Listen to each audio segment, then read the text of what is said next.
اعوذ باللہ من الشیطان الرجیم، بسم اللہ الرحمن الرحیم۔ جی ہم نے آیت نمبر 212 تک کیا تھا، اور اس کو آپ دیکھ لیجئے کہ اللہ تعالیٰ نے دو پرسنالٹیز کا ذکر کیا کہ کس طرح سے دو الگ الگ پرسنالٹیز ہوتی ہیں۔ دونوں مسلمانوں کی بات ہو رہی ہے، دونوں اللہ کو ماننے والوں کی بات ہو رہی ہے۔ ایک جو ہے اس نے دنیا کی زندگی کو اتنا پسند کر لیا ہے کہ منافقت کی طرح اللہ تعالیٰ کا نام لے کر لوگوں میں جھوٹی باتیں کرتا ہے اور اپنے آپ کو بہت اللہ والا بتاتا ہے، حالانکہ اللہ فرماتے ہیں کہ اس کے دل میں اللہ نہیں ہے۔ اور اس کے بعد دوسرا وہ شخص ہے جس نے اپنے نفس کو اللہ کے لیے بیچ دیا، اللہ کی رضا کے لیے بیچ دیا۔ میں اور آپ کو اللہ یہ قصہ کیوں بتا رہے ہیں کہ کیسی پرسنالٹی میں اور آپ اپنی چاہتے ہیں؟ یہ اللہ تعالیٰ فرماتے ہیں، اور اللہ فرماتے ہیں کہ جس کو بھی اللہ کے یہاں کامیاب ہونا ہے، جس کو بھی اللہ کا رضا والا بننا ہے، جس کو بھی اللہ کے آگے سرخرو ہونا ہے، اس کو اسلام میں پورے کے پورے داخل ہونا ضروری ہے۔ اور انسان اسلام میں پورے کا پورا کب داخل ہوتا ہے؟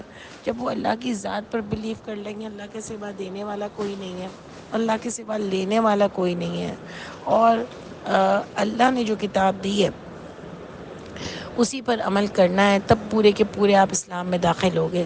یہ نہیں کہ لا الہ الا اللہ کہہ دیا اور عمل کچھ بھی نہیں ہے۔ یہ نہیں کہ اللہ کی کتاب کو بھی کہا میں مانتا ہوں لیکن پتہ نہیں اور کتنی کتابوں پر عمل کرنے بیٹھ گئے۔ یہ نہیں کہ کہا کہ اللہ کی کتاب تو ہے ہی ہے لیکن اس کے علاوہ بھی دوسری کتابیں، اور اللہ کی کتاب کمپلیٹ کتاب نہیں ہے۔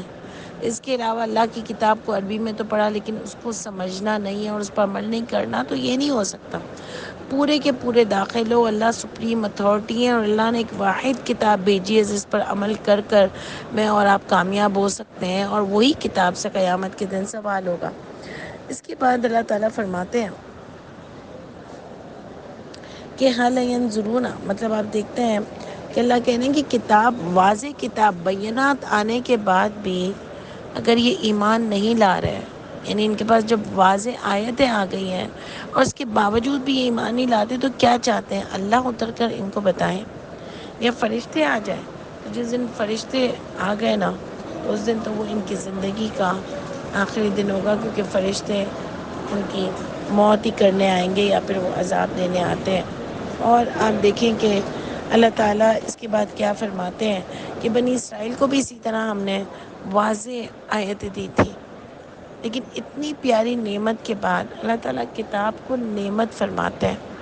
یعنی اللہ فرما رہے ہیں کہ اتنی پیاری نعمت کے بعد بھی انہوں نے اللہ کی تھینکفل نہیں ہوئے، بلکہ انہوں نے اس کو اگنور کیا، اور اللہ شدید العقاب ہے۔ اللہ نے فرمایا ان کو کوئی فرق بھی نہیں پڑ رہا تھا، یعنی اللہ کی واضح کتاب کو جاننے کے باوجود نہیں مان کر، جیسے ابھی اوپر والے شخص کی بات کی کہ اس کی عزت پہ بناتی تھی، اگر اس کو کہتے تھے کہ بھئی یہ تم تو غلط کر رہے ہو، تو وہ تو اس کو بہت برا لگ جاتا تھا کہ یہ کیا بات ہے، مطلب کیا غلط کر رہے ہیں، میں تو یہ چیزوں تم ہو کیا میرے سامنے؟ یعنی کسی کو حق کی بات بتانے سے ان کو یہ ہوتا تھا کہ تم ہو کون؟ میں بڑی چیز ہوں، میں تو اللہ والا ہوں، اللہ نے مجھے تو اتنا نوازا ہوا ہے۔ آپ دیکھو کہ ایسی پرسنالٹی ہوتی ہے، میری اور آپ کی بھی کہیں نہ کہیں ہوگی، کہ ہم بھی بڑے سیٹسفائیڈ رہتے ہیں کہ ہاں مجھ سے تو اللہ پیار کرتے ہیں اور میں اللہ والی ہوں، اور اللہ تو میرے لیے آسانیاں ہی کریں گے، اللہ نے مجھے اتنا سب کچھ دیا ہے، میں تو جو سوچتی ہوں وہ ہو جاتا ہے، میں تو پہچان لیتی ہوں لوگوں کو دور سے، میں نے تو یوں کیا ویسے کیا، بہت ہمارے اندر یہ چیز ہے۔ ایک اور بھی چیز مشہور ہے کہ لوگ کہیں گے ہم نے تو خواب دیکھا ہے، میں جو خواب دیکھتی ہوں نا وہ سچا ہو جاتا ہے۔ اس میں کیا بات ہے؟ یعنی ہم اپنے آپ کو کچھ نیک ثابت کرنا چاہتے ہیں کہ میں بہت نیک ہوں، میرے ساتھ تو سارے معاملات اچھے ہو جاتے ہیں۔ اللہ کی رحمت ہے کہ اللہ تعالیٰ نے مجھے اتنا نوازا ہوا ہے، اللہ ناراضگی میں بھی نوازا سکتے ہیں۔ اللہ فرماتے ہیں نا زُیِّنَ لَهُم، یعنی ان کے لیے دنیا کی زندگی کو اللہ تعالیٰ نے سجا دیا، یعنی ان کو ایسے لگ رہا ہے، ان کی فیلنگ ہوتی ہے کہ ہم بالکل صحیح ہیں، ہم بالکل صحیح ہیں، اور ان کو جب کوئی ان کی غلطی نوٹیفائی کراتا ہے تو وہ مانتے نہیں ہیں۔ میں آپ کو اس لیے بتا رہی ہوں کہ ہم بھی انہی لوگوں میں شامل ہوتے ہیں۔ خاص کر کے میں تو اپنی بات کرتی ہوں کہ ہمارے لیے بھی ایسا لگتا ہے استغفر اللہ کہ ہم اتنا قرآن کو جاننے کے باوجود بھی عمل نہیں کر پائے نا، تو ہمارے لیے بھی یہ دنیا کی زندگی سج گئی ہے۔ جیسے بس اتنا خوبصورت مہینہ بھی ہے نا، کبھی کبھی میں سوچتی ہوں، ہمیں ایسا لگتا ہے ہم بہت عبادت گزار ہیں، بہت بڑے کام کر رہے ہیں، کہیں یہ بھی ہمارے لیے سجا نہیں دیا گیا ہو کہ تم بس اسی مہینے میں صرف اللہ اللہ کرتے ہو، حالانکہ جو کہ بہت اچھی بات ہے کہ چلو ہم کرتے ہیں، لیکن اگر بعد میں عمل نہیں کرتے اور پہلے دن سے پھر جاتے ہیں تو کیا لگتا ہے کہ اللہ ہم سے راضی ہوں گے؟ کیا اللہ ہم کو ایسی منافقت کو پسند کر رہے ہوں گے جو ہم لوگ کر رہے ہیں؟ ہم واقعی اتنی پیاری راتوں میں، اتنے پیارے دنوں میں یہ اللہ سے وعدہ کریں کہ اللہ تعالیٰ میں پوری کوشش کروں گی، اور دیکھیں یہ ہم اللہ سے وعدہ کر رہے ہیں، اس پر دل و جان لگا دینا ہے کہ میں نے اللہ سے وعدہ کیا، اب میں اپنے آپ کو بالکل سنبھال کر رکھوں گی، اللہ کرے کہ سب سے پہلے تو میں عمل والی بن جاؤں، کہ ایسا نہیں ہو کہ ہمارے لیے بھی سجا دیا گیا ہو کہ بھائی بہت اچھا کر لیتی ہوں، میں تو قرآن کی کلاسز لے رہی ہوں، رمضان کو اچھا ٹائم دے رہی ہوں، لیکن عمل مجھ سے پورا نہیں ہو پا رہا۔ تو یاد رکھیے گا، ایسا نہیں ہو کہ ہم بھی کہیں منافقت میں سے کھڑے ہوں۔ اور اس کے بعد جو آج ہماری آیت نمبر 213 ہے، کان الناس، تھے لوگ امتن واحدہ، ایک ہی امت تھے لوگ، فبعث اللہ النبیین، پس اٹھایا اللہ نے نبیوں کو، مبشرین، خوشخبری دینے والا، اور ڈرانے والا، یعنی اللہ تعالیٰ نے، اللہ فرماتے ایک ہی امت تھے واحد، یعنی دین ہمیشہ سے ایک ہی تھا، دین ہمیشہ سے ایک ہی تھا، کوئی الگ الگ دین نہیں ہوتا، دین ہمیشہ سے ایک ہے۔ اب دیکھو ہم جو اتنی باتیں کرتے ہیں نا کہ پہلے یوں نمازیں نہیں تھیں، ویسے نمازیں نہیں تھیں، نبی کریم صلی اللہ علیہ وسلم نے پھر ہمارے لیے 5 کروائیں، 50 کا تھا، ایسے اللہ نہیں ہے۔ اللہ فرماتے لا یکلف اللہ نفسا الا وسعها، اللہ کسی جان کو تکلیف ہی نہیں دیتے مگر اس کی وسعت کے مطابق۔ اور کیا اللہ تعالیٰ انسانوں کے ساتھ زیادتی کر رہے تھے؟ جو کہ نبی کریم صلی اللہ علیہ وسلم کی بات سن کے اللہ تعالیٰ نے کم کی، کیا ایسا تھا؟ اللہ تعالیٰ تو کبھی انسان کے ساتھ زیادتی نہیں کرتے۔ اور اگر ہم سوچیں تو کیا 50 نمازیں میں اور آپ پڑھ سکتے ہیں؟ کیا کوئی پورے دن میں یہ ٹائم ہوتا ہے؟ کیا اللہ ایسا حکم دینے والے ہیں؟ سوچے تو صحیح ہم کیسی باتیں کرتے ہیں اللہ تعالیٰ کی ذات پر۔ ہم کو شرم بھی نہیں آتی کہ اپنی مرضی سے اتنے بے تکے قصے اللہ کے لیے اور نبی کے لیے ہم بتا دیتے ہیں، ذرا سی بھی شرم نہیں آتی کہ کیا بنے گا ہمارا قیامت کے دن، کیا ہوگا یہ جھوٹی باتیں کرنے والوں کے لیے؟ ذرا تو عقل کو استعمال کرو کہ یہ ہو کیسے سکتا ہے۔ اور اللہ فرماتے کہ ایک ہی قوم تھی، نماز، قرآن، حج، نماز، قرآن، سب کچھ یہی تھا۔ جبھی تو ابراہیم علیہ السلام کے زمانے میں، بار بار یہ بات یاد رکھیے گا کہ ابراہیم علیہ السلام کے زمانے میں اللہ تعالیٰ نے ان کو فرمایا کہ اس کو طواف کرنے والوں کے لیے، اعتکاف کرنے والوں کے لیے، رکوع اور سجود کرنے والوں کے لیے اس کو پاک کرو، یعنی اس کو کلین کرو، شرک سے بھی اور ویسے بھی۔ تو اس زمانے سے، اور آج بھی آپ کبھی کرسچن سے کوئی انٹریکشن کرو، کوئی ہندو سے کرو، کوئی کسی اور سے کرو، سب کے یہاں روزے ہیں، سب کے یہاں راتوں کی عبادتیں، میں نے تو جس سے بھی انٹریکشن کیا، سب کے یہاں سب اللہ کو مانتے ہیں، دین ایک ہی تھا۔ یہ بعد میں گند بچائی عالموں نے، جو کہ مسلمانوں کے عالموں نے بھی بچائی ہے، ایسا نہیں ہے کہ صرف ان کے عالموں نے بچائی ہے، مسلمانوں کے عالموں نے بھی بچائی ہے۔ ایک دفعہ کرسچن سے میری بات ہو رہی تھی اور وہ کہہ رہی تھی کہ ہمارے ایک جو ہے وہ فادر کی باتوں پر چلتے ہیں، اور ہم جو ہے ہم صرف اپنی کتاب پہ چلتے ہیں، اور ہماری کتاب میں یہ لکھا ہوا ہے۔ بالکل ایگزیکٹلی ہماری طرح کا حال ہے۔ ایک دفعہ بوری سے بات ہو رہی تھی، خیر بوری تو مسلمان ہے، لیکن میں آپ کو صرف ایک ڈفرینٹ ویژن بتا رہی ہوں۔ ان سے بات ہو رہی تھی، انہوں نے کہا ہم تو کوئی یہ جماعت خانے وغیرہ کو نہیں مانتے، صرف پیروں نے پورا قبضہ کیا ہوا ہے، ہم تو صرف کتاب سے چلتے ہیں۔ لیکن اب سوچو کہ ہر ایک کے بڑے نے قبضہ کیا ہوا ہے، اللہ تعالیٰ نے کسی بڑے کی جاگیر نہیں بنایا ہے دین کو، اللہ تعالیٰ نے یہ سب انسانوں کے لیے کیا ہے۔ جبھی تو آپ کی پچھلی آیتوں میں ابھی جو ہم پڑھ رہے تھے اس میں اللہ تعالیٰ نے واضح کیا فرمایا کہ یہ واضح کتاب ہے، اور یہ ہر انسان سے بات ہو رہی ہے، یہ صرف کوئی عالموں سے بات نہیں ہو رہی، بنی اسرائیل کی بھی قوم سے بات ہو رہی ہے کہ تمہیں بھی اللہ نے واضح کتاب دی تھی، تم نے اس کا شکر ادا نہیں کیا۔ اور مسلمانوں سے بھی بات ہو رہی ہے کہ تمہارے پاس بھی اللہ تعالیٰ نے کتاب بھیجی تھی جس میں واضح آیتیں تھیں، تو خود کیوں نہیں پڑھتے تھے؟ کیوں کسی کے پیچھے چل رہے تھے؟ اور پیچھے چلنے والوں کے لیے قرآن میں کئی جگہوں پر اللہ تعالیٰ نے فرمایا کہ ایک دوسرے کو لعنت ملامت کریں گے۔ جن کے پیچھے چل رہے تھے وہ بھی اپنے پیروکاروں کو، اور پیروکار اپنے بڑوں کو۔ آپ سوچ لیں کہ میں اور آپ اگر آج بھی ان کے کہنے پر چلتے رہے تو پھر کہاں کھڑے ہوں گے؟ تو اس آیت میں اللہ تعالیٰ کیا فرماتے ہیں کہ اللہ فرما رہے ہیں اس آیت میں کہ نبیوں کو بھیجا اللہ نے کس لیے؟ مبشرین، ڈرانے کے لیے، خوشخبری دینے کے لیے، و منذرین، اور ڈرانے کے لیے۔ وَأَنزَلَ مَعَهُمُ الْكِتَابَ، اور نازل کی ہم نے ساتھ ان کے کتاب۔ ٹھیک ہے، اللہ تعالیٰ نے ان کے ساتھ ایک کتاب نازل کی، بالحق کی، حق کے ساتھ ایک کتاب نازل کی ہے، ایک کتاب نازل کی ہے سب کے ساتھ۔ دوسری کتابیں نہیں کہ نبی کچھ اور بات اپنی لکھ کر الگ جائیں گے تو بخاری ہوگا اس کا نام، اور وہ کتاب الگ لکھ کے جائیں گے، ایسا نہیں ہے، ایک کتاب نازل کی ہے۔ سب نبیوں کے ساتھ اللہ تعالیٰ نے نازل کی ان کے ساتھ ایک کتاب، بالحق کی، حق کے ساتھ۔ پوری آیت کو غور سے پڑھیے، یہ اتنی خوبصورت آیت ہے کہ آپ کو ایک آیت میں اللہ کی پوری دنیا بنانے کا مقصد پتہ چل جائے گا کہ اللہ فرماتے ہیں لِيَحْكُمَ بَيْنَ النَّاسِ، کتاب ان کے ساتھ نازل کی کس لیے؟ تاکہ وہ حکم دے درمیان لوگوں کے، فی مختلف فی، ان باتوں میں جس میں وہ اختلاف کرتے تھے، یعنی دین ایک ہی تھا۔ جیسے ہی نبی جاتے تھے دین میں، دین کے بڑے اتنا ایڈیشن کر دیتے تھے کہ اصل دین اپنی جگہ سے ہٹ جاتا تھا، اصل دین کو اتنا گڈمٹ کرتے تھے کہ دین ہی ختم ہو جاتا تھا۔ آپ کیا سمجھو، یہ ہندو کرسچن سب کی یہ کتابیں تھوڑی تھی؟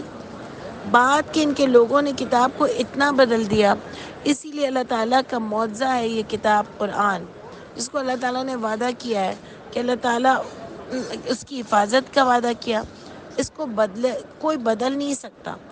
ورنہ جس طرح سے دین میں ملاوٹیں کی ہیں نا ہمارے آج لوگوں نے، اس کی بھی اتنا وہ بدل دیتے کہ کتاب میں اتنا ایڈیشن کر دیتے کہ ہمارے پاس بھی اصل کتاب نہیں ہوتی، جیسے پہلے کے لوگوں کے پاس اصل کتاب نہیں ہے لیکن پھر بھی کہیں نہ کہیں شاید ہوگی، جیسا کہ اللہ تعالیٰ فرماتے ہیں۔ تو آپ دیکھ لو کہ اتنا زیادہ اس میں ملاوٹیں کر دیتے، لیکن اللہ تعالیٰ نے اس کا وعدہ کیا، یہ بدل نہیں سکتی ہے۔ اسی لیے ہم سب کے لیے یہ کتاب ہے جس پر میں اور آپ ٹرسٹ کر سکتے ہیں، اس کے علاوہ کوئی بھی کتاب نہیں ہے۔ اور اس کے بعد نہ کوئی نبی آنے والا ہے، کیونکہ پہلے تو نبی آتے تھے، جن چیزوں میں جو ملاوٹ ہوئی ہوتی تھی نبی آ کے اس کو دور کرتے تھے، اس اختلاف کو دور کرتے تھے اللہ کی کتاب سے۔ دیکھیں کتاب نازل کرتے تھے ان کے ساتھ، لِيَحْكُمَ بَيْنَ النَّاسِ، غور سے دیکھیے گا، تاکہ وہ حکم دے ان کے درمیان، فی مختلف فی، اختلاف جن باتوں میں کرتے تھے اس اختلاف کو دور کہاں سے کرتے تھے؟ وہ جو کتاب ان کے ساتھ نازل ہوتی تھی اس سے، اپنے پاس سے نہیں کرتے تھے۔ سمجھ آ رہی ہے بات؟ اس لیے غور سے دیکھیے اس آیت کو اور سمجھیے، اور کچھ سمجھ نہیں آئے تو ضرور پوچھیے گا، یہ بڑی انٹلیکچوئل آیت ہے، اس کو غور کیجیے۔ اچھا دیکھیں، ٹھیک ہے، فی مختلف ومختلف فی، اور نہیں اختلاف کیا، فی ہی، اس میں، کس میں؟ اس کتاب میں، الا الذین، سوائے ان لوگوں کے جو وہ اوتوہ، جو دیے گئے تھے اس کو، من بعد ما جاءتہم، جو دیے گئے تھے اس کتاب کو، من بعد ما جاءتہم، بعد اس کے جب آ گیا، ما جاءتہم، جب آ گئی ان کے پاس، البینات، واضح نشانی۔ کس کی وجہ سے؟ یہ نہیں کہ ان کو سمجھ نہیں آ رہا تھا، اللہ بار بار فرما رہے ہیں واضح، واضح ان کے پاس بھیجا تھا۔ دیکھیے اللہ تعالیٰ یہ بار بار بینات کیوں بولتے ہیں قرآن میں؟ کبھی آپ غور و فکر کرتے؟ یہ بتانے کے لیے کہ قرآن میں کوئی فالٹ نہیں تھا، قرآن مشکل نہیں تھا، لیکن ان کو سمجھنا ہی نہیں تھی یہ بات، اسی لیے ان کے لیے یہ مشکل لگ رہا تھا۔ ورنہ قرآن کوئی ایسی کتاب نہیں تھی کہ جس کو کوئی بہت بڑا عالم ہی سمجھ جاتا، یہ ہر ایک کے لیے، انسان کے لیے تھی۔ اسی لیے تو اللہ تعالیٰ فرماتے کہ قیامت میں کوئی یہ بول نہیں سکے گا کہ اللہ تعالیٰ میں تو اس کے پیچھے چل رہی تھی، کیا کروں؟ اللہ کہیں گے کیوں؟ دونوں کو جہنم میں بھیجو۔ یہ آیت مل رہی ہے نا آپ کو قرآن میں، کیوں بول رہی ہے؟ اسی لیے کہ کیا تمہیں عقل نہیں دی تھی؟ جو تم اپنی عقل استعمال نہیں کر رہی تھی، کیا تمہیں واضح کتاب نہیں دی تھی جو تم اس کے پیچھے چل رہی تھی؟ ورنہ تو اللہ فرماتے ہیں اچھا بیچاری اس کا کیا قصور، اس کو تو عالم نے یہ بات کہی تھی۔ لیکن اللہ فرماتے دونوں کو جہنم میں ڈال دو۔ ساری باتیں پوری اپنے دماغ میں لائی آیتیں اور اس ٹاپک کو غور سے سمجھیے کہ اللہ تعالیٰ کا بتانے کا مقصد کیا ہے۔ کہ لوگ جو ادھر ادھر ہو جاتے ہیں اور اختلاف کرتے ہیں، اس کا مطلب یہ نہیں کہ قرآن میں کوئی فالٹ ہے۔ یہ سب نبی کوئی الگ الگ کتابیں لائے تھے، دین بھی ایک تھا، نبی کے پاس حکم بھی وہی آتے تھے، اللہ ہی حکم دیتے تھے، لیکن اختلاف اس لیے ہوتا تھا کیونکہ جب واضح آیتیں بھی آ گئی، ان کو سمجھ بھی آ رہی تھیں، باغیم بینہم، ضد کی وجہ سے ان کے درمیان۔ آج یہی تو بات ہے کہ اتنے مسلک بن گئے، اتنے مسلک ہیں، کیوں؟ کتاب تو ایک ہی ہے، اور اگر یہ لوگ حدیث سے لیتے ہیں تو حدیث کی بھی کتاب وہی ہے، لیکن ضد کی وجہ سے آپس میں ہر ایک کو ہر ایک سے بڑا ہونا ہے، ہر ایک کو ہر ایک سے آگے ہونا ہے۔ اور ہمارے جو ٹھیکیدار ہیں دین کے، ان کو تو ایک نیچے والے انسان کو کبھی بڑا بننے ہی نہیں دینا۔ ان کو تو یہی کہتے ہیں کہ کتاب مشکل ہے، تم نہیں پڑھ سکتے، یہ تو بڑے عالم کی بات ہے، عالم ہی فتوے دے گا، جو 5 سال کا کورس کیا ہو، 10 سال کا کورس کیا ہو۔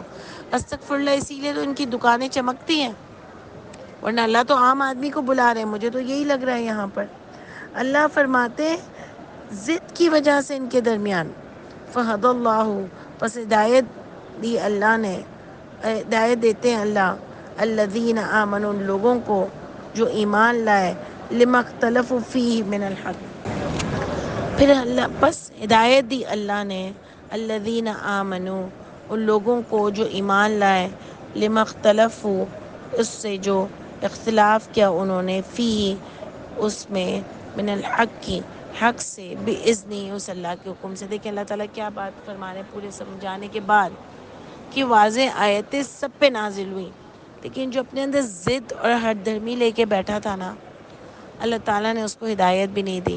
اور جو سمجھنا چاہتا تھا، جو جاننا چاہتا تھا کہ اللہ کے لیے اللہ کس بات کو صحیح کہہ رہے ہیں، یعنی دو باتیں ہو رہی ہیں، جیسے میں کچھ اور کہہ رہی ہوں کہ نہیں نماز اس طرح پڑھنی چاہیے، اور ایک دوسرا کچھ اور کہہ رہا ہے، جیسے قصر نماز ہونی چاہیے ایک کہہ رہا ہے، اور دوسرا کہہ رہا ہے کہ قصر نماز نہیں ہونی چاہیے، تو کس کی بات سے یہ اختلاف ہو گیا نا دو لوگوں میں؟ تو ایک یہ چاہتا ہے کہ اللہ کیا فرماتے ہیں، تو آیت آ گئی کہ قصر اس کے لیے جس کو کوئی خوف نہ ہوگا، قصر اس کے لیے ہے، قصر جب ہے جب کوئی خوف ہو، ٹھیک ہے؟ تو اس کے لیے یہ بات اس نے ضد نہیں بنائی کہ میرا عالم یہ کہہ رہا ہے، میرا مسلک یہ کہہ رہا ہے، فلانا یہ کہہ رہا ہے، اس نے کہا ٹھیک ہے اللہ کی آیت میں یہ آ گیا نا، میں نے مان لی۔